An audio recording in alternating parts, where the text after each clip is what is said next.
May I call on our last panel, the report on elections in Armenia that recently took place. I'm going to skip a lot of the introductions for obviously time reasons. Garo Ghazarian, our Vice Chair, Glendale Civil Service Commission, Dean of People's College of Law, as he walks with Edik Baghdasaryan, whose biography you've already heard before. And of course they were down there in the thick of things. And we are, again, glad that Garen, who's done a great job, will be translating for Edik. I'm going to step aside, I'm going to let them take it. Garo's interview on Hetq, you can go to the Hetq website that he was interviewed while he was in Armenia. Good afternoon, everyone. Thank you for remaining. When I realized that we were running behind schedule, I decided to put a summary of my journey on a couple of pieces of paper to save time. The elections in Armenia this past week, or 10 days ago, on May 6th, was an occasion for me to be present. It happened to be my 5th trip in Armenia the last few years, the 3rd in the last 18 months. The first and second trips, it's important for me to share with you that they were not trips designed for me to go and see if I can learn about Armenia or contribute in some minuscule way. It was a trip. The first one was my 10-year wedding anniversary. The second one was actually an Armenian Bar Association trip that went to France, where we had a mini conference, and then to Armenia, where I had some appearances. But the following 3 trips, culminating with the last one, which I returned from last week, was one that I had envisioned last year, that when I found out there was going to be parliamentary elections, and I was kind of tired of all the talk in the diaspora about, well, everything is corrupt in Armenia. So I decided to go there. I declared the fact that I was going to go there, and people, unfortunately or fortunately, I don't know, some laughed at me, some suggested I must be really naive, that, you know, I even would go out there. What do you think you're going to find out? You know, they're very skilled at what they do over there. You will not see it. I wanted to go so that I can once and for all, at least as far as Garo is concerned, Garo will have his own opinion, his own views that he can attest to, and he can live. Someone said to me about a half hour ago that, oh, you're speaking in an Armenian that is an Eastern Armenian, and somebody standing nearby responded, well, Garo is a Beirutsi, his heart is in Armenia, and he's married to a Barskahai. All true, all true. So I went to Armenia, and I have to say that my traveling comrade of late has been, and I hope continues for a long time, my brother Armenian of the Armenian Bar Association, and in the past I've been joined by Edwin Minasian and Judge Zaven Sinanian as well. On this particular trip, I wanted to go and take personal responsibility for Armenia and its people. Personal responsibility meaning to the extent that I find myself responsible. I got there I traveled on May 1st, got there on the evening of May 2nd, and on May 3rd, immediately I went to these various places called as shtabs. They call them shtabs, and they're like the center where different political parties kind of monitor their progress, their campaign strategies, and on election day it culminates with them you know, watching their returns, if you will. On May 1st, 3rd, and 4th, there were political rallies. I missed the May 1st one because I was in transit. But on May 3rd and on May 4th, I had occasion to see some of the rallies of different political parties. And I'm not going to name political parties here because I don't have a particular allegiance or a beef with any political party, nor does the Armenian Bar Association for that matter. The rallies that I saw appeared to have gathered anywhere from 60,000 to almost 100,000 people. The personal testimonials during these rallies that were generated by virtue of my interviewing people, approaching them, by friendly eavesdropping of people's conversations, ranged from presence that appeared to be coerced for some, fear-driven by others, and attendance at rallies in an effort to not lose their jobs because they were instructed by their employers, some of whom were public sector employees, school teachers and others, to actually attend these rallies. Quite a few of those that I saw leaving when the rallies had just barely begun. When I questioned them, the responses that were given to me were, we came to sign up to show that we are present so that we don't get in trouble tomorrow morning. We're leaving. And incidentally, we're voting for somebody else, not this political party. It was very interesting to see that. The other one was use of public properties for campaign purposes. There was a law, one of the laws for campaign regularities or irregularities, dealt with no political party shall use any public facility to promote their candidate or their political party. Unfortunately, I did see quite a few of those violations in the not so far villages outside of Yerevan, in Karni and Kelart, which I'm sure most of you have gone and visited as tourists, where in a particular city hall, little square, you have the city hall plastered with a humongous, gigantic poster of one political party that appears to be the dominant party in that village, with their slogan. And right across the street in this square, it's a small square, probably twice or three times the size of this hall, was the voting station. So you cannot help but see, as you're going in to vote, who's the party that's controlling your village that you are a resident in. I heard and saw, actually, in some of the villages, very interesting tractors, and it confirmed to some extent the fact that those were tractors as reported, given as gifts by one particular political party to the villagers.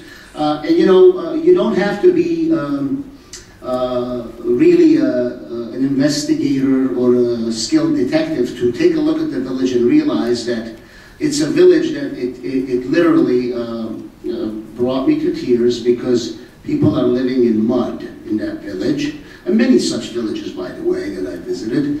People living in mud, literal mud, but yet there's all of a sudden there's a nice new tractor. Now I have to say, yes, some of us in Southern California have seen those who drive nice cars but live in small apartments, but this was a greater extreme, and I have to question how that came about. As far as bribes, well, I did, on one of the particular stops, the get-tons, the centers that the political party is conducting its campaign, I followed a couple of young men who exited that place with a stack of flyers, and they began to pass out the flyers on street corners, and they also moved. They were on the move, and I was on the move. One particular person picked up the flyer, opened it, and said, "Where's the money?" Just straightforward, "Where's the money?" Now I heard reports about people being given anywhere from 5,000 drams to 10 to 15,000 drams, and my calculations led me to conclude that the 5,000 drams amounted to about $12 and some change. And I did the further math, and that came down to $2.40 a year, which translated to 20 cents a month, which translated to less than a penny a day. Now, I question the motives, whether it's fear-driven or necessity-driven, of any individual who would accept 5,000 drams, which is less than a penny a day, and then live the following 5 years with his or her choice, assuming he or she took the 5,000 drams and voted for the person that gave the 5,000 drams. We don't know that. I don't know that.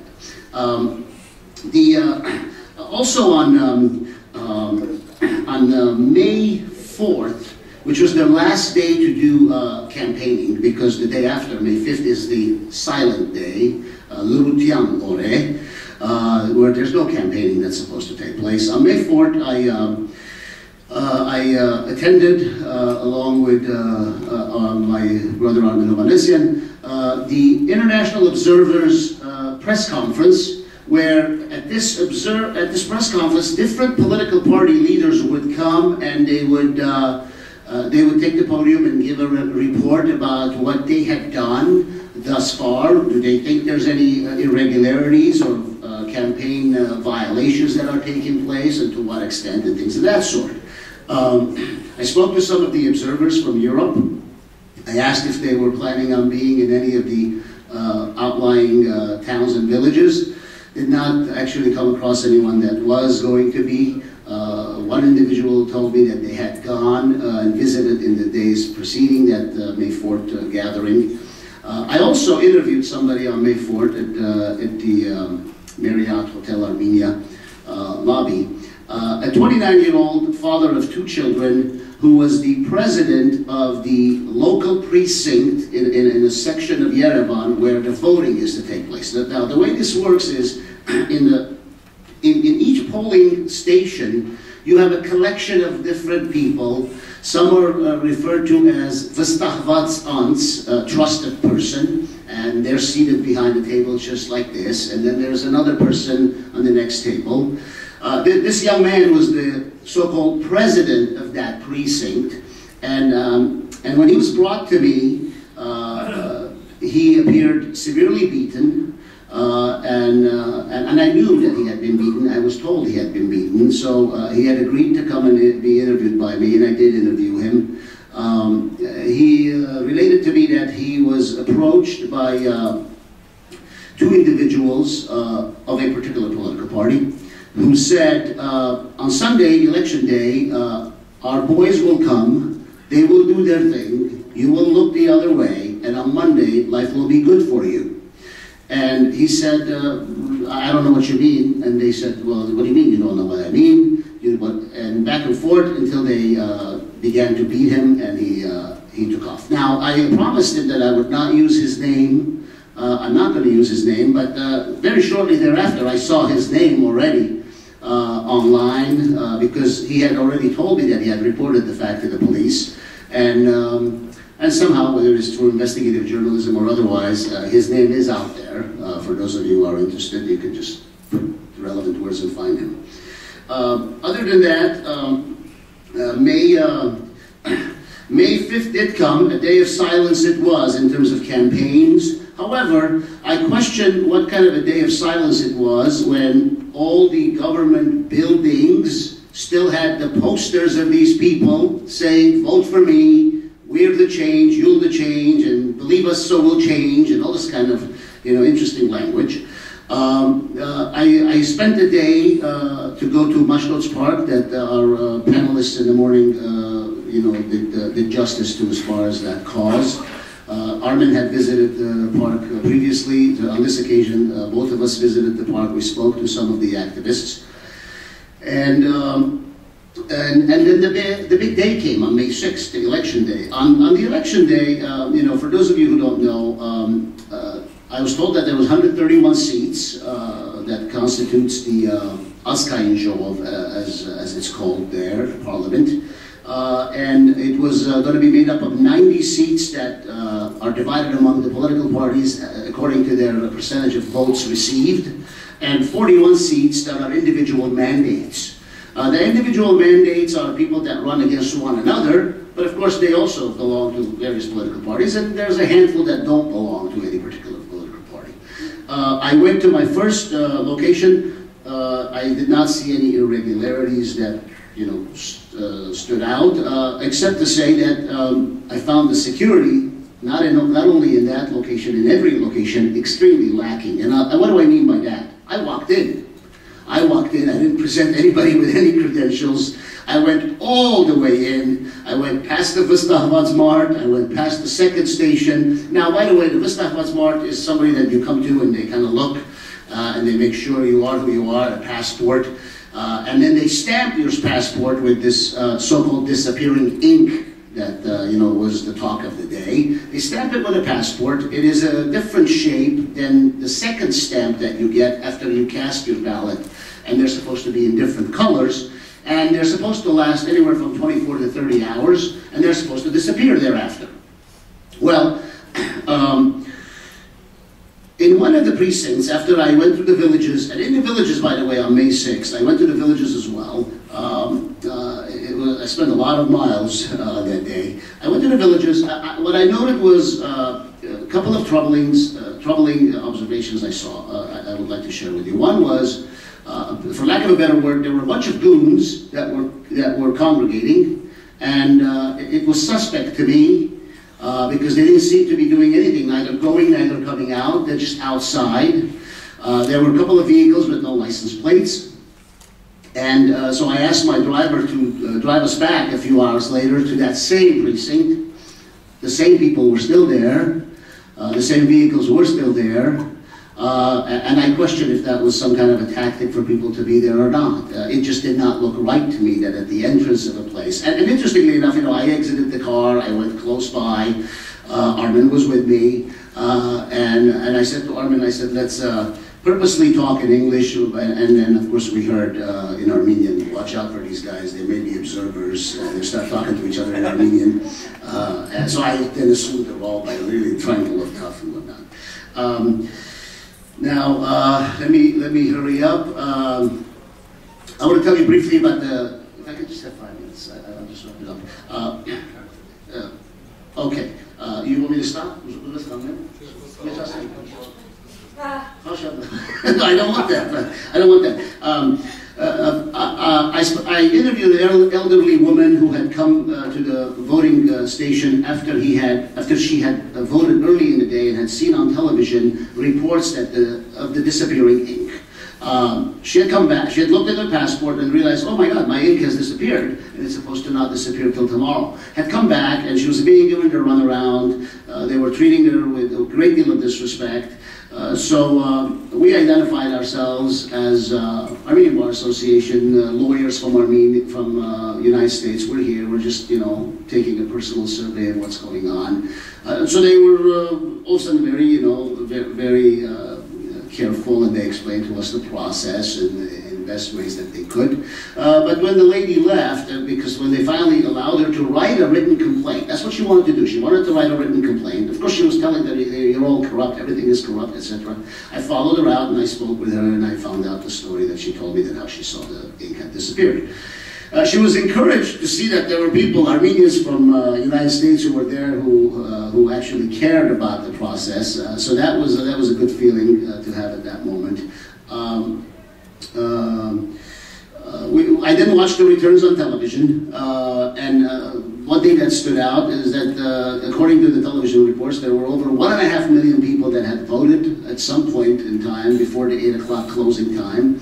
And I thought, wow, this is, if this is a country of 3 million, that's more than 50% people voting. And but of course, through being very active with the Armenian community here and the Armenian Hayastani community, I might say, I question whether we have 3 million Armenians in Armenia. I hope we do.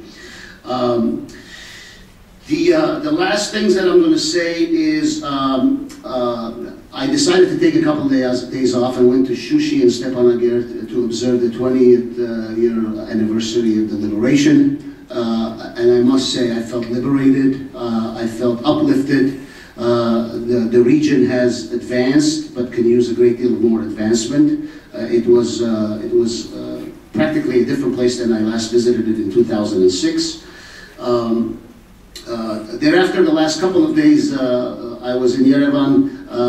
I decided to meet with a member of parliament who was newly elected. He happened to belong to the ruling party. I spoke with him. I shared some of my concerns about what I had heard in terms of irregularities and whatnot. He, as well as others in the city of notoriety or noteworthiness, told me of Yerevan being a small version of Moscow, which was troubling that they had accepted that fact and they said it matter-of-factly. I also had an occasion to meet with Arpidek Alfayan, who I believe you saw in the video that Sarah Anjagoya was showing, a young activist. We had a healthy exchange of ideas. Of course, my idea was that you ought to be taking part in the elections, so that after all you could take responsibility and ownership of those who are elected, or those who are elected without taking into account your own vote. I could say without hesitation that those who I encountered in Armenia, the majority of them felt helpless. The minority of them are best represented by the person seated to my right. I feel compelled to lend a hand, lend a foot, and lend whatever I can in terms of resources, not just finances, but including finances if need be. These people do deserve what we have here, or a version of what we have here, fair elections, and a way of life that is deserving to any human being. Some of the injustices that I saw, which I stopped from reporting at the moment, were enough to reduce me to tears many times. I'm rejuvenated after having been here a week, and I look forward to returning probably in the next 6 months. Thank you.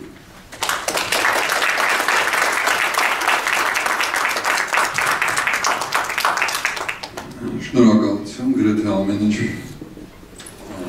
ասած հայտնի փաստաբան է։ Ընդհանրապես Ամերիկայում կրթություն ստացած, մեծացած մարդու համար շատ դժվար է պատկերացնել, թե ինչպես կարելի է քվե առնել, ընդհանրապես վաճառել եւ առնել։ Երբեմն շատ դժվար է օտարներին բացատրել, որ Հայաստանում քվեն առնում են։ Իրանք ուղղակի իրենց գլխի մեջ չի մտնում դա։ Ոնց կարելի է մարդու քվեն վաճառել։ It's very difficult to explain to people who aren't living in Armenia what it really means, and to take someone's vote and to give your vote to someone else in terms of selling and buying. It's just inconceivable for somebody who's living under conditions that aren't Armenia, that are here.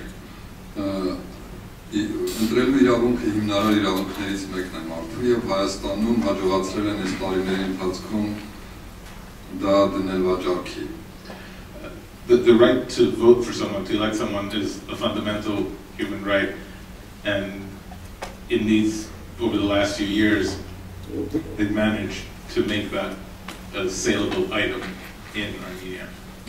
Այսօր Հայաստանի բնակչության 40% աղքատ է։ 40% of Armenia's population lives in poverty today. Երբեմն ես մտածում եմ, իշխանությունները գուցե սա դիտավորյալ են անում, որպեսզի բնակչության այս գալի մասը աղքատ լինի։ Sometimes I wonder if the authorities don't intentionally run things in such a way so that a substantial portion of the population does remain in poverty. Ինչքան էլ դժվար պատկերացնենք, բայց այդ մարդկանց համար իսկապես 5,000-ը, 10,000-ը մեծ գումար է։ It may be difficult to imagine, but the $5,000, the 5,000 dirham, sorry, that Garo referred to, really is a significant chunk of change. Because there are people who are lacking in their daily bread. Ամերիկացի մի փիլիսոփա Էդվարդ Թեբի, չգիտեմ ով անթերցել, ասում էր հայրենասերը միշտ պետք է պատրաստ լինի սեփական ժողովրդին պաշտպանել իշխանություններից։ Հիմա այս Հայաստանի վրա ոնց որ ասած լինի։ There's an American philosopher, Edward, I didn't catch the last name. Edward Abbey. Edward Abbey, who said that it's the philosopher's role to defend the patriot's role to defend the people against the authorities. It seems like he wrote those words to describe the situation we have in Armenia today. Ես մի մասը նաև կապում եմ սրա, որ աղքատությունը մարդկանց ստիպել է, որ վաճառեն իրենց քվեն։ it's the poverty that drives people to sell their votes. Արարատի մարզի 3 գյուղ կա մի հատ 82 տարեկան կնոջ հետ եմ խոսում առավոտյան, ասում եմ ես պետք է անպայման ինքը գյուղում չէր, ասում եմ անպայման պետք է գյուղ գնամ, ասում եմ ինչու ես այդքան կանուխ ուզում գնաս, ասում եմ ստորագրություն եմ տվել գյուղապետին, ասում եմ ինչ ստորագրություն ես տվել, ասես դե մի շաբաթ առաջ 10,000 դրամ ա տվել, ստորագրել են որ պետք է գնամ ընտրեմ. This is a story of an 82-year-old woman who was eager to get back to her village of Edik with some urgency. So he was wondering what was the rush. And she told him that, well, a couple of weeks ago, the local authority had given her 10,000 drams, and she signed that she would go there and go. Գյուղապետը ասենք մտել ա տները եւ բոլորին անունները գրել ա, անձնագրերի տվյալները գրել ա եւ ստորագրել ա տվել։ Իսկ փող տվել եւ ստորագրել են մարդիկ որ պետք է գնան ձայն տան. The mayor had gone in to each household and recorded who it was that would vote the right way and had passed on the money accordingly. Այսպիսի դեպքերը շատ են, մենք մի ինչ-որ չափով կարողացել ենք գրել, չգիտեմ, կաշառք տալու ժամանակ նույնիսկ նկարահանումներ ունենք արած, որ այդքում կա դրած. And there's no shortage of examples like this. We even have some footage of the transaction. Ես ուզում եմ մի քիչ տարբերություն դնել, թե ինչպես անցավ, ինչով է տարբերվում նախորդ ընտրություններից այս ընտրությունները, որ ասում են մի քայլ առաջ են. What I want to focus on a little bit is how this last round of elections differs from previous rounds of elections that's leading people to say that things are a little bit better. Սպանություններ չի եղել. There were no murders. Այսինքն եթե սպանություն չկա, արդեն նորմալ է. So if there's no murders, then we're okay. Ընտրություններից հետո մարտի 1 չեղավ. There were no March 1st incidents, the reference being, of course, to the post-presidential election. Մի առանձնահատկություն եղավ, որ հեռուստատեսություններով կարողացան քաղաքական ուժերը ներկայանալ, խոսել. The different political parties, political movements were able to get on the air, on TV. Չնայած բանավեճ չկա քաղաքական Հայաստանում. Although there are no debates. Չնայած իրենց ծրագրերը գրեթե չեն ներկայացնում, չգիտեն թե ինչի, այս մարդիկ ինչ պետք է անեն. Their platforms are barely presented, if at all, so that the voter has no clue really what these people are proposing to do, if you like. Իշխող կուսակցության անդամները հրաժարվում են եւ վախենում են բանավեճից. The ruling party's members, representative parliamentarians, avoid and fear debate. Այսինքն հանրապետականներ, բարգավաճ եւ օրինաց երկիր դրանք հրաժարվում էին բանավեճից, մյուս թերի կուսակցությունները անընդհատ հրավիրում էին, առաջարկում էին, բայց հրաժարվում էին. The three ruling authorities, the Republican Party, the Prosperous Armenia, and the Land of Laws or Country of Laws parties are the ones who, despite proposals from the other parties to engage in debates, avoided it. The other point, the other difference. Բռնության դեպքեր չեղան են, ժամանակ տարբեր ընտրատեղամասերում շատ կոպիտ դեպքեր էին դրանց պետ նախորդում, բռնության այս անգամ շատ քիչ եղան, ատուկեն դեպքեր եղան. This time there were very, very few incidents, truly minimal instances of beatings during the elections, something which was much more prevalent previously. Ընտրություններից արդեն ինչքան ժամանակ անցել ամսի 6-ից հետո, առ այսօր հստակ մենք չգիտենք, թե ովքեր են գնալու խորհրդարան, ես նկատի ունեմ իշխող կուսակցության հանրապետական, բարգավաճ, օրինաց երկիր. Նրանք դեռ իրենց ցուցակները չեն ասել, ովքեր են գնալու. And what's interesting is that the three big parties, the ruling contingent that I mentioned earlier, still haven't announced who is going to be their representatives that were elected based on the party lists as opposed to the single mandate list. We still don't know who's going to be in parliament on their behalf. Մյուս կուսակցություններն են դեռ հայտնի չեն, գիտեք ովքեր են հայտնի գնացողների ցուցակը, օլիգարխներն են, որ ի սկզբանե հայտնի են, որ նրանք լինելու են. օլիգարխների ցուցակը գիտենք ովքեր են դնելու խորհրդարան։ Մնացածները դեռ հայտնի չեն, նույնիսկ չգիտեմ, դաշնակցություն, ժառանգություն, վերջնական չեն ասել ցուցակները։ Even the small parties haven't finalized it and announced who's going to be sitting there on their behalf. What we do know is ultimately that the oligarchs will be represented there. Երբ որ խոսում ենք կաշառք տալու մասին, միանշանակ է, որ կաշառք տվողները կոալիցիոն 3 ուժերն էին, այսինքն մնացած կուսակցությունից գրեթե ոչ մեկը կաշառքի մասին չէր խոսում եւ չէր տալիս։ When we're discussing bribery instances of vote buying, we're talking about these 3 big parties again. The smaller parties weren't doing that, weren't engaging in that practice. Օրինակ մի հատ հայտնի կուսակցություն կա, օրինաց երկիր, չգիտեմ, լսել եք թե չէ։ Նա ընդրակաշառքները սկսել է դեռ ամանորին, մարդկանց տոպրակներով վիժանագին մի հատ օղի էր ուղարկել և Հայաստանում բամբաներ կային ասում, շոկոլադի The Rule of Law Party started some months ago with their bribery. It was bottles of vodka and boxes of chocolate in bags that were used as the bribe. Կարոն խոսեց տրակտորների մասին, Հայաստանում տարածված է նաև ասֆալտը, որ ճանապարհները սկսում են ասֆալտել, ջրագծեր վերանորոգել, դպրոցներ վերանորոգել։ Դրանք էլ իրականում ընդրակաշառք է, որովհետև անցած տարիներին որևէ մեկը ասենք այդ գյուղի ճանապարհը չի ասֆալտել, ընտրություններից մի ամիս առաջ սկսում են ասֆալտներ անել։ Another more subtle form of bribery, Garo mentioned the tractors, but there's also instances of paving the roads into these small villages, and when, shortly before the election, similarly fixing or building water lines and rebuilding schools. Ես նորից եմ ուզում ասեմ, որ դժբախտաբար քաղաքացիական հասարակության այդ խմբերը ընտրությունների ընթացքում ակտիվ չէին։ And unfortunately, the organizations that are involved in civic life weren't involved in the elections. Նրանք ընդհանրապես մի մտավախություն ունեն, միշտ ասում են մեզ չկապեք քաղաքական ուժերին, հասկամային ուժերին, անընդհատ պաշտպանված ինչ-որ բարիեր ունեն, հանկարծ իրենց որևէ ուժի չկապեն։ That's a conscious, constant approach or policy on the part of those organizations. They don't want to be connected to or associated with any of the political parties, so they maintain this barrier all the time.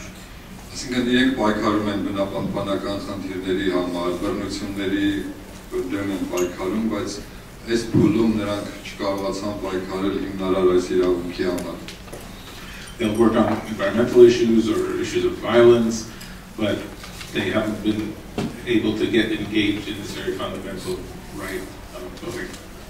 Բայց ես հույս ունեմ, որ հաջորդ փուլը հենց այդ խմբերին դառնելու, հենց քաղաքացիական հասարակությանն անելու, որովհետև իշխանությունները հետ են մնացել, հասկանում եք, ինքան արագ է զարգանում քաղաքացիական այդ հասարակության խմբերը, որ նրանց առաջ շատ դժվար է լինելու արդեն կանգնել, նույնիսկ իշխանությունների նման հզոր կառույցին։ But I have high hopes that the next time around, these organizations that constitute our civil society will be able to make their presence felt on the electoral scene, because the authorities are actually behind.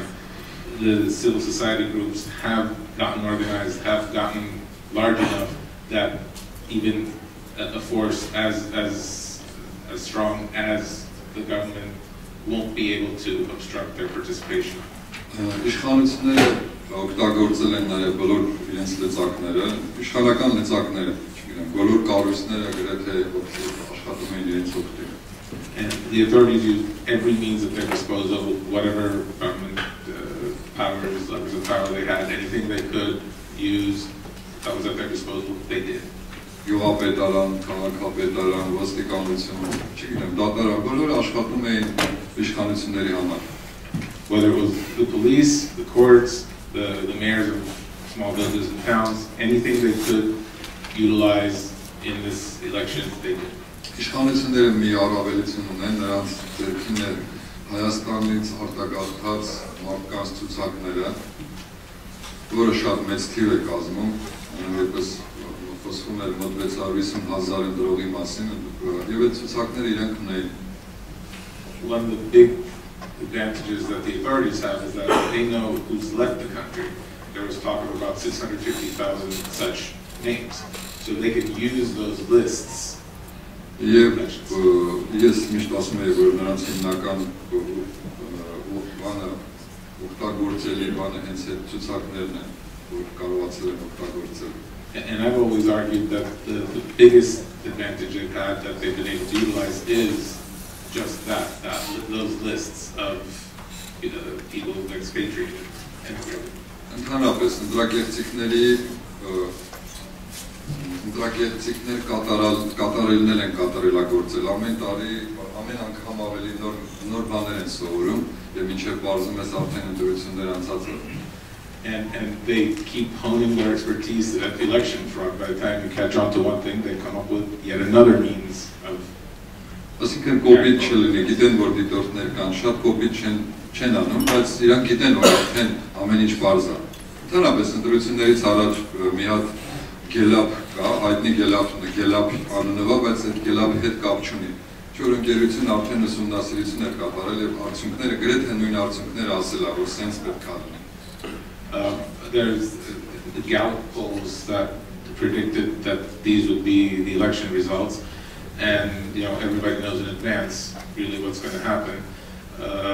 The violations aren't so flagrant anymore because everybody already knows what's going to happen, and they're subtle and refine their techniques. Ընդհանրապես ընտրությունները Հայաստանի համար դժբախտությունը, ամեն անգամ դժբախտություն է դառնում և ամեն անգամ ընտրություններից հետո արտագաղթի նոր թափ է սկսում։ It's sad, but every election for Armenia is a tragedy, and after every round of elections, yet another wave of emigration commences. Ես միշտ մտածում եմ, որ եթե գոնե մի անգամ արդար ընտրություններ լինի, հնարավոր է ներգաղթ սկսվի։ I keep thinking that if we have just one round of fair elections, we might actually get around to immigration. Որովհետև մարդ պահանջում ունի արդարության, ասկան մարդու բնության մեջ դրած արդարությունը պետք է լինի, որ մարդ այդ արդարության հետևից գնա։ And human beings have this internal, inherent desire for justice, and they need to see that implemented so that they can function properly.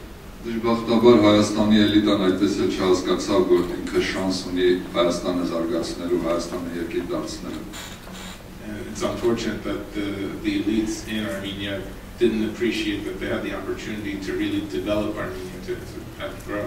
Որտեղ ամեն մեկին այդ շանսը չի տրվել։ Դա էլ է շանս, որ դու կարող ես քո երկիրը կառուցել, չզորացնել, բայց իշխանությունները կարծես թե անհանգստանում են միայն մի բանի համար, հարստանալու համար, այսօր նրանք բոլորը շատ հարուստ են իրական, ինչ է նրանց կյանքում, միայն նրանց կյանքում է բան փոխվում, անընդհատ հարստանում են։ Երբ որ սկսում ենք նրանց ունեցվածքը ուսումնասիրել, տեսնում ենք ահռելի բաներ ունեն։ Այսինքն նրանք աշխատավարձ են ստանում, չգիտեմ, $1000-ից ավել պետական պաշտոնյան աշխատավարձ չունի։ Բայց երբ որ նրանց ունեցվածքը ուսումնասիրում ես, միլիոնավոր դոլարների ունեցվածքներ ունեն, ու տարի ավելանում։ Not everybody gets a chance to have their country developed to move it upwards, but unfortunately it seems the only thing that motivates the authorities today is the ever greater accumulation of wealth. They get paid, government employees don't get paid much more than $1,000 annually, yet if you look at the wealth they've amassed, it's up there in the millions. Գիտեք հիմա Սփյուռքին ինչի բանի տեղ չեն դնում Հայաստանի իշխանությունները, որտեղ շատ փող ունեն։ Do you know why the diaspora isn't taken seriously anymore? It's because the authorities have too much money to care. Առաջ որովհետև փող չունեին իրականում, իրանք Սփյուռքից շատ կախված էին։ Բայց հիմա կախված չեն, որովհետև կարծեմ կուսակցություններն էլ նույնն են, ասեք չգիտեմ, դաշնակցությունը մի քիչ Հայաստանի դաշնակցությունը մի քիչ այստեղի դաշնակցությունից տարբերվում է։ Որտեղ դաշնակցության մեջ էլ օլիգարխներ կան, երբ որ կոալիցիային օլիգարխներ, դաշնակցության անդամներ կլինեն երևի։ Իրականում իրանց անդամների մեջ էլ կան մարդիկ, որոնք հսկայական կարողություններ ունեն։ It used to be that the authorities didn't have quite as much money, so they had to heed us a little bit more. But I'm being tapped because I'm one of the people I'm supposed to talk about in a second. որոշել ենք այս տարի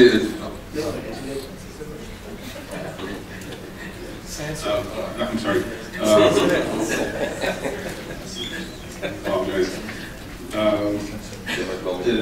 The authorities don't take us very seriously anymore because they have the money, and it's the same with the parties too, and even the ARF. And this is the part that's me. That even the ARF has oligarchs in it. Although I think the party there and the party here may be a little bit different. I have a lot of friends. Այս տարի որոշել ենք ամբողջ չտպենք, պատրաստվում ենք, մի քիչ ընտրություններ անցնի, որոշել ենք բոլորի ունեցված կտպենք։ Լոժնակցական օլիգարխ չկի, բոլորին ովքեր չգիտեմ, Եվրոպայում տներ ունեն, լոսում բիզնես ունեն, մի քիչ պատրաստվում ենք, երևի կտպենք, նկարներով, բանով, քարտեզ ենք, որոշել ենք քարտեզ կազմենք։ We decided to publish sometime this year. We're still assembling all the data. The property, the wealth owned by these oligarchs, regardless of who they are, to essentially draw a map of this accumulated wealth.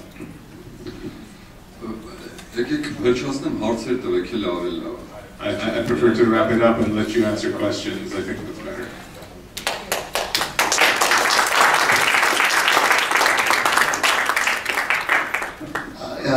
In closing, I wanted to give you some numbers.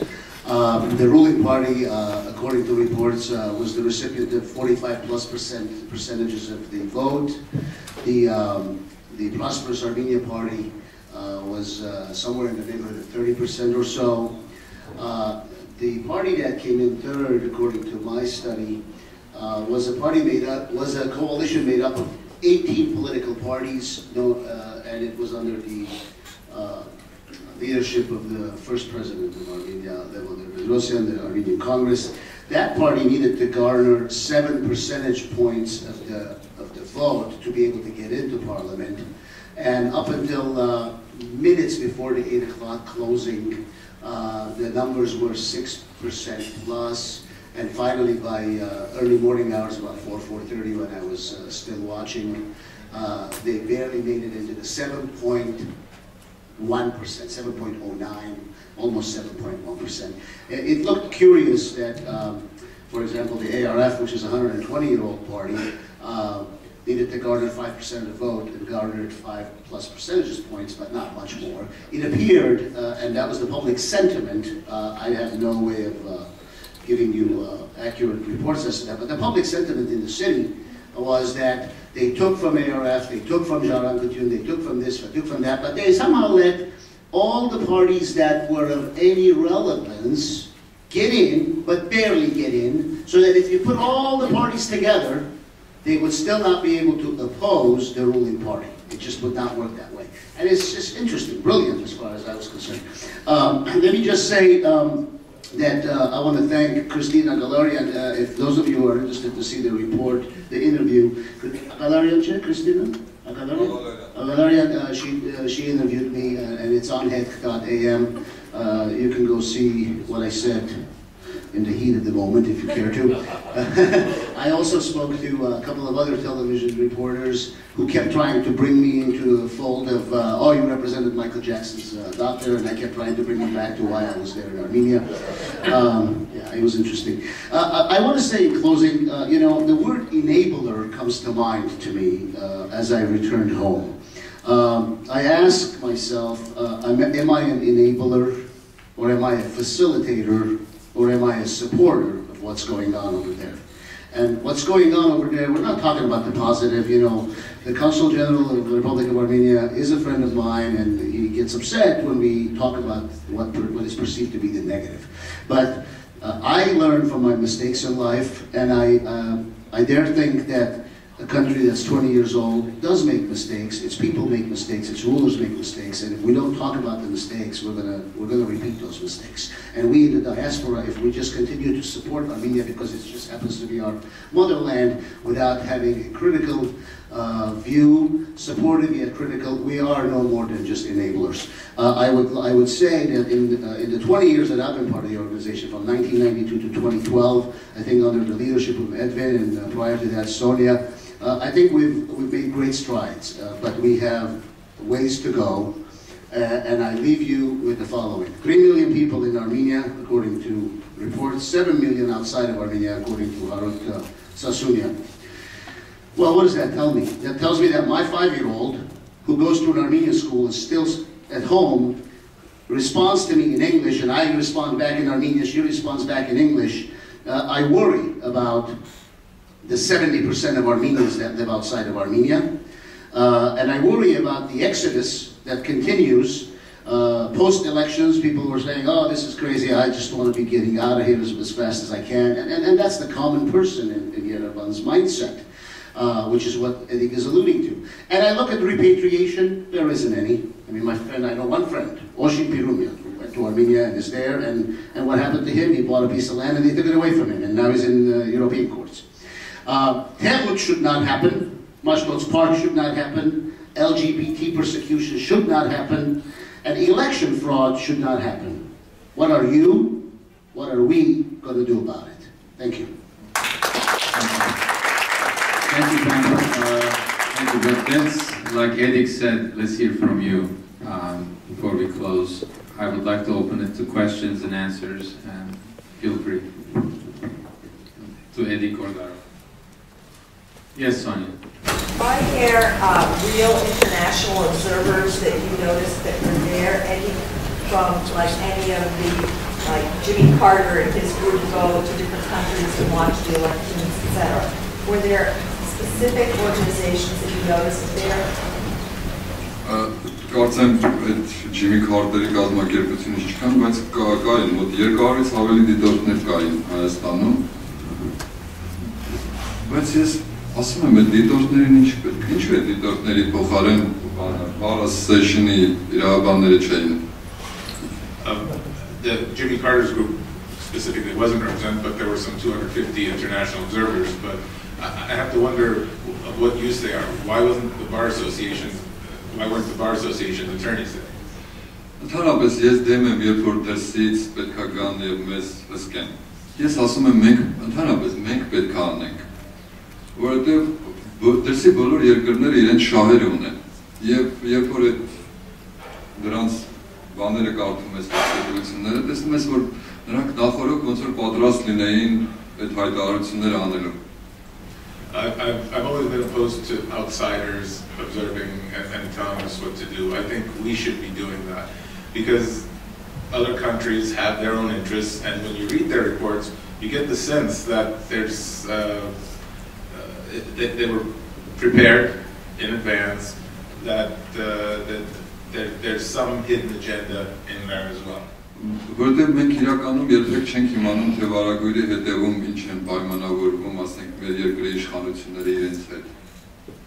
And because we don't really know what transpires behind closed doors between our country's authorities and those observers. Դրսի փորձում էինք, հայ-թուրքական արձանագրությունները դրա նման մի բան էր. The Turkish-Armenian protocols were a similar process. The reason I asked was because certain funding that's given to Armenia, etc., is based on things like transparency of elections. So I was wondering what the other observing groups saw and whether there were any reports yet. Չեմ կարող պատասխանել։ I like that, sir. Part of Of course. translate it like Okay. we'll have to translate it for the rest. I think, I'm sorry, if you do it in English, I think it'll be easier, and then I'll just... Երկու լեզվով կասի։ Okay, I'll say it in English. The members of the opposition who had candidates in the election, and they won on small numbers, they're complaining that the elections were fraudulent and there were a lot of violations. Yet, most of them are not turning down their mandates, they are going to Parliament. What is your opinion? Do you think it's right for those opposition members to contest the validity of the election and yet at the same time participate and join the Parliament? Do you think they should refuse to join the Parliament under the circumstances, or they're doing the right thing by joining the parliament, given the results of the election? Այդ հարցը չգիտեմ, ես իմ կարծիքը կարծում եմ այդքան էլ էական չի, որտեղ ես ինքս ասում եմ, երբ որ քաղաքականությամբ զբաղվեի, իդեպ ես երկու տեղից առաջարկվել եմ պատգամավոր դառնալ, եթե համաձայնվեի երկու տեղից էլ կանցած կլինեի։ I don't know that my opinion on that issue is really essential because it's different in the political realm. In fact, just so you know, I've had two proposals from two different parties to be on their lists, and had I accepted, I would have gotten it. Բայց ես երկուսին էլ մի պատասխան եմ տվել, որ ժուրնալիստ ավելի բարձր է, քան պատգամավորը, եւ երկրորդը ես հանցագործների հետ չեմ կարող նստել։ My response to both of them was the same, that a journalist is higher than a politician, and I can't sit down with criminals.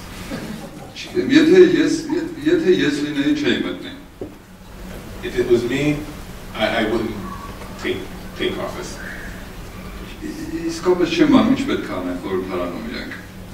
I really don't know what they're going to do in Parliament.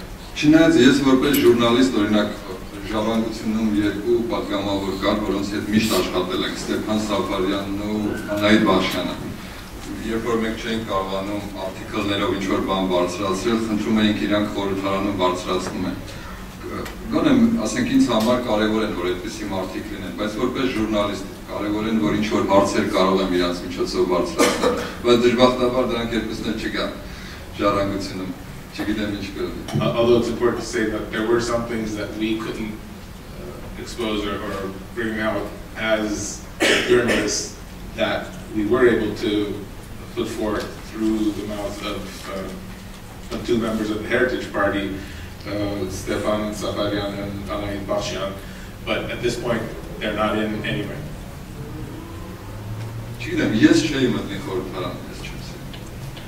I don't know. I wouldn't enter it, but then I don't like it either.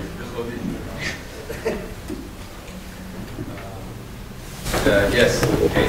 What diaspora organizations are most helpful in strengthening Armenia's democracy? What are the programs that you think have been most successful? Ես ասում եմ, դեռ մի տարի առաջ է ասում, բայց դուք շատ դանդաղ ա մտածում եւ շատ դանդաղ ա ընդհանրապես արձագանքում։ Չգիտեմ ինչից է դրանից։ Գուցե ասենք այսօր այստեղ հավաքվեցինք, խոսեցինք, հետո գնում հոգնում եք կամ մոռանում եք, չեմ հասկանում։ Ես առաջարկում եի, որ մոտ 2000 ընտրատեղամաս կա։ Ամեն մի տեղամասում երկու Թուրքիից եկած, չգիտեմ, իրավաբան կամ ուսանող, որ սովորում են իրավաբանականում, գան եւ վերահսկեն ընտրությունները։ Պատկերացնում եք ինչքան, մոտ 4000 հոգի կլինեին։ Դրանից լավ բան ես չէի պատկերացնում, Սփյուռքի ինչ կարող ան ընտրել իրավունք չունի, գոնե վերահսկելու, եթե 4000 մարդ մասնակցեր Սփյուռքից ընտրություններին, դա ինչքան մեծ կարծիք կլներ, որ քննարկեին այդ ընտրատեղամասները, բայց չեկան, ես ասում եի կամերաներով, ամեն մի ընտրատեղամասում երկու սփյուռքահայ լինի։ He suggested that about a year ago he proposed that for the approximately 2,000 precincts that exist in Armenia, 2 people each from the diaspora go, whether they be attorneys or students or law students with cameras, to record what's going on, to be the election observers. Can you imagine the impact of having those 4,000 people there? Մյուսը, օրինակ կան հայտնի փաստաբաններ, դատավորներ, դատախազներ, Հայաստանում շատ մեծ քեյսեր ա լինում, չգիտեմ, բռնության դեպքերը վերցնենք, ասենք կանանց բռնության դեպքերը վերցնենք, շատ մեծ քեյս ա։ Կրնա այդ իրավաբանների մի խումբ գա եւ մասնակցի դատին։ Another aspect is when there are really visible cases, such as violence against women cases. If the high-profile cases, if a group of attorneys could come and be present and participate in the proceedings, or at least be present during the proceedings. Եվ եթե դատավորը սխալ է դատում, չգիտեմ, հետո դուք կարող եք խորհուրդ տալ կամ ինքներդ բացատրել, ինքներդ ասել։ And if the judge makes any missteps, then you could point them out or raise the issue somehow, or as you see fit. Միօրինակ բերեմ, այսօր հարյուրավոր գործեր գնում է Եվրոդատարան։ Այս Եվրոդատարանի պատմությունը չգիտեմ, մի քիչ գիտեք, ինչ է թե չէ։ Եթե Եվրոդատարանը վճիռ է կայացնում Հայաստանի դեմ, այդ փողերը պետք է վճարվի պետական բյուջեից։ Դրանք հսկայական գումարներ են։ Հյուսիսային պողոտայի բնակիչների, բնակարանների ձեռքից վերցնելու համար Հայաստանը պետք է վճարի միլիոնավոր դոլարներ պետական բյուջեից, մեր հարկերից։ Հասկանում եք, այդ շենքերը կառուցել են օլիգարխները, կառուցել են նախագահները, մինիստրները, հիմա մենք պետք է վճարենք մեր փողերից եվրոպական դատարանի վճարների համար։ All these cases, that number in the hundreds that are going to the European court, when there are findings that where the state is found to be at fault, the penalties run in the millions. So what happens is that our tax dollars, the government's money, our money, has to go into these payments, whereas the benefits accrued to the people from which this whole issue arose. He gave an example of the development of some buildings where various oligarchs and ministers made their money, but the entity found culpable for that is the government, so now it's our money that's going to go pay the people who rightly sued and were found to be. Պատկերացնում եք, եթե երբ որ Հայաստանում այդ հյուսիսային պողոտայի համար բողոքի ակցիաներ էր անում, ասենք Vice-Chairperson-ը մի հատ խումբ ուղարկեր, որ գար քաղաքացիների իրավունքները պաշտպաներ, փայլուն բան կլներ։ If in that case on the Northern Boulevard, the Bar Association had sent a group of attorneys, a delegation of attorneys, it would have been spectacular to have them there participating in those proceedings. Որտեղ մարդկանց տրակտորների տակ են, ասում, ամբողջ, չգիտեմ, տները վերցրեցին եւ նույնիսկ նրանց տաներ չեն տվել, փող չեն տվել, այդ գործերն ա գնում եվրոպական դատաստան։ I'm sorry, I misspoke. It is referring to during the period of construction, people's homes were bulldozed, even some people were run over, and it's those people who lost their homes who are suing, and those are the cases that are going to the European Parliament. Imagine if there had been a delegation present at that point in time too. Գնաս Թուրքից գան, չգիտեմ, համալսարաններում եթե կարող են դասընթացներ անել, շատ կրթական վիճակը Հայաստանում շատ ցածր է։ Ինչ որ կուրսեր կազմակերպել տարբեր, չգիտեմ, իրավունքների, կրնակ գալ պարզապես գյուղերում մարդկանց հետ շփվել, վերջում մարդիկ կարիք ունեն, քաղաքակիրթ, չգիտեմ, պետք է շփվել մարդկանց հետ երևի, որտեղ շփվելուց էլ մարդկանց գիտելիք ես փոխանցում։ Another option would be to come and teach some courses about rights, or simply interact with the people, because a lot can be learned through simple daily interactions with the people, especially in the villages. Իսկապես իրավաբանները շատ կարևոր են, հասարակության մեջ ամենակարևոր մարդիկ են, իրավունքի, Հայաստանում իրավունք չկա եւ պետք է ինչքան հնարավոր է գաք եւ այդ իրավունքը փորձեք տարածել Հայաստանում։ And lawyers are very important people in society. They're the most important ones because, especially in a place like Armenia where there are no rights, developing awareness of the rights that ought to be there is something that you can do very well. Thank you. Any other questions or on the election process? Yes, that's the last one. On the election process, I have a question. 20 years ago, the ruling party was the Baghdasaryan party. And even at that time, during the elections and after the elections, we heard the same excuses. That the people were bribed, that they were given pens, or they were given a kilo of meat, or whatever. Then the Ghazarian ruling came. We heard the same excuses again. It seems like the Alibaba had changed, but the 40 thieves were the same. And then the 40 thieves elect another Alibaba.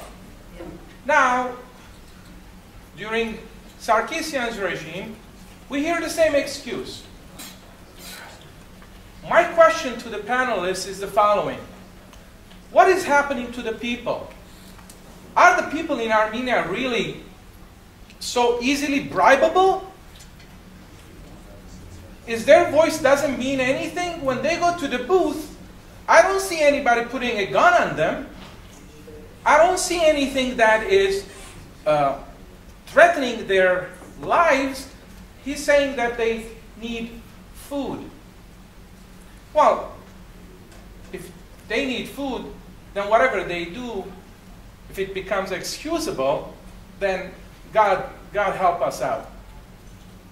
I want to know, when is the time that, as a journalist or as a panelist, shifting the blame from the oligarchs would have to go to the people and educate the people in retrospect so that these things do not reoccur.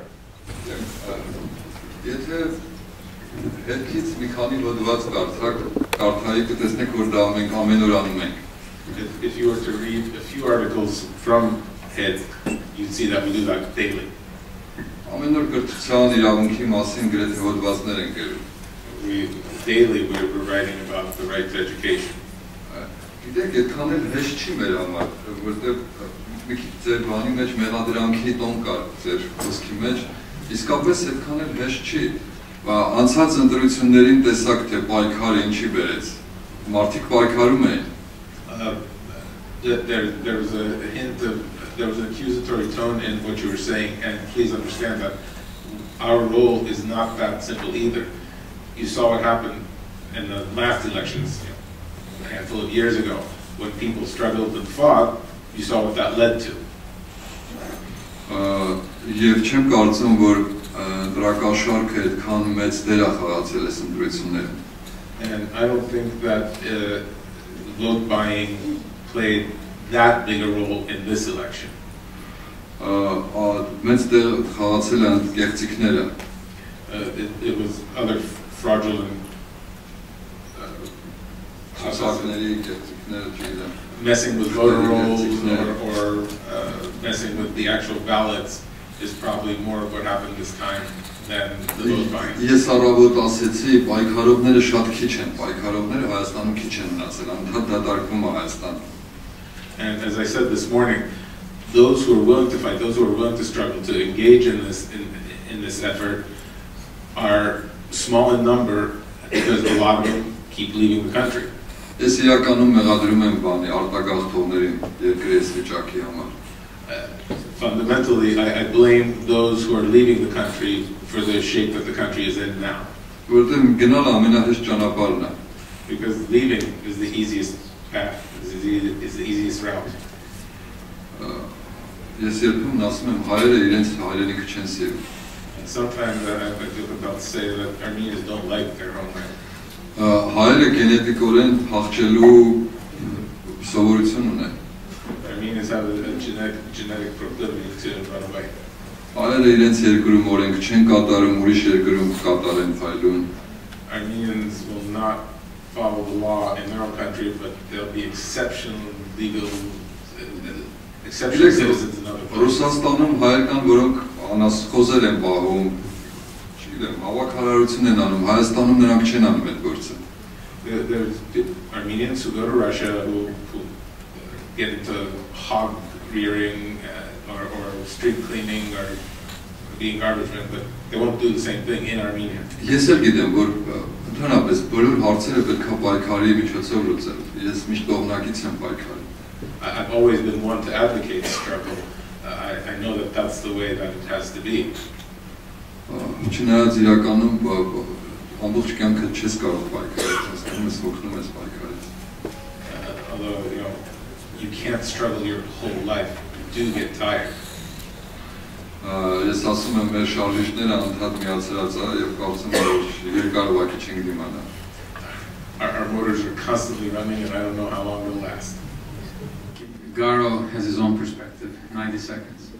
Thank you, Garo, for that observation. That was actually an observation that I initially made. It was a knee-jerk reaction, much like what you just posed a moment ago. But I have to say that the difficulty on the ground, when you talk to people like Edik Baghdasaryan, who has been beaten, imprisoned, and persecuted, you then realize, as brave as people may be, and as brave as an Edik Baghdasaryan may be, unless he is supported by people like you and me and others in this room, he's not going to get far. So I say that we love the people of Armenia until they love themselves. We support them until they can support themselves. and we stand by them and fight for them if we have to until they can fight for themselves. Because, you know, there's an article I read a few years ago, and I wish I could recall the author. It was an Armenian author, and it stuck by me. It stuck with me very well.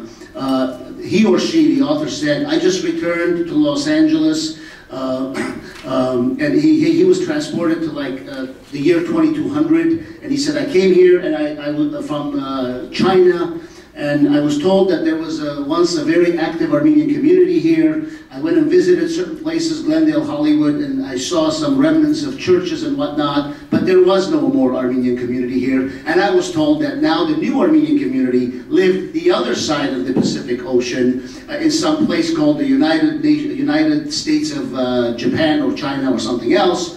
And the moral of that article was, there's only one Armenia. Well, you know, we all sit here and go, rah, rah, rah, rah, rah, Armenia, Armenia, we support Armenia. That's great.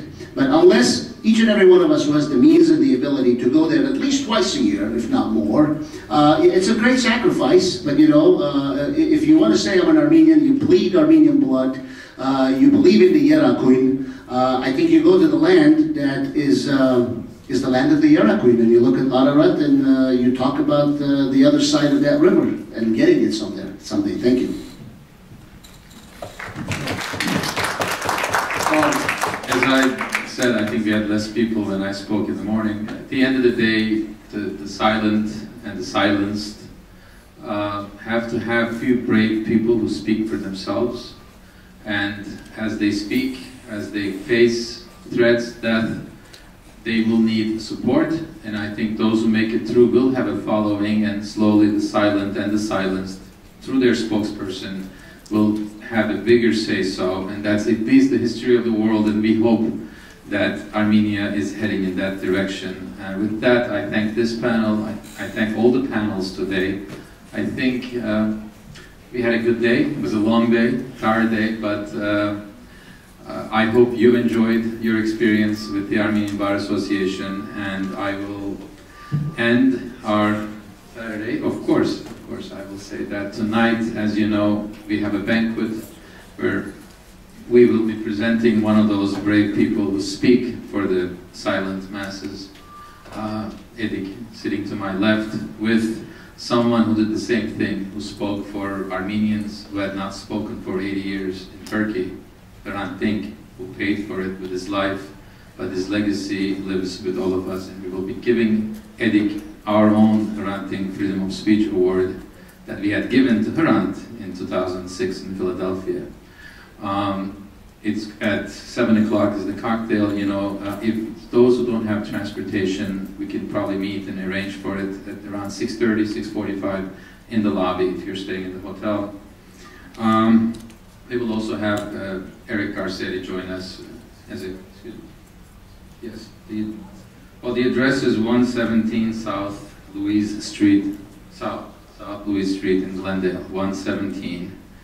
And like I said, Erik Garcetti is the keynote speaker. I think Wally Karabian will be joining us, from what I could tell at the luncheon. With that, seriously, thank you very much. I think it's, again, I'm hearing mostly positive things about Armenian Bar. Your suggestion will be considered very seriously. All of Edik's recommendations, I think all of you, as the Armenian lawyers and bar members, should take seriously. Yeah, let's talk, but at some point let's stop the talk and let's walk the walk together, hand in hand, even if we don't see eye to eye on all issues. Thank you.